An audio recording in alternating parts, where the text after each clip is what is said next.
राज्याचे अर्थमंत्री अजित पवार यांनी 2024-25 या आर्थिक वर्षाचा अतिरिक्त अर्थसंकल्प सादर केला।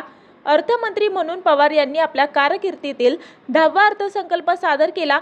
यावेळी राज्यातील महिलांना केंद्रस्थानी ठेवून मुख्यमंत्री माझी लाडकी बहीण या योजनेची घोषणा अजित पवार यांनी केली।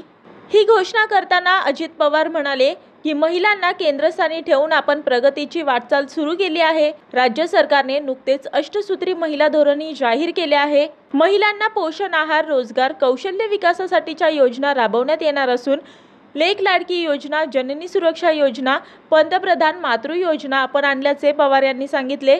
मुख्यमंत्री माझी लाडकी बहीण या योजनेअंतर्गत राज्यातील 21 ते 60 वयोगटातील पात्र महिलांना या योजनेचा लाभ मिळणार आहे। या योजनेअंतर्गत पात्र महिलांना दरमहा 15,000 रुपये देण्यात येणार असून या योजनेसाठी राज्य सरकार दरवर्षी 46,000 कोटी रुपये खर्च करणार आहे। तसेच या योजनेची अंमलबजावणी जुलै 2024 पासून करण्यात येणार आहे।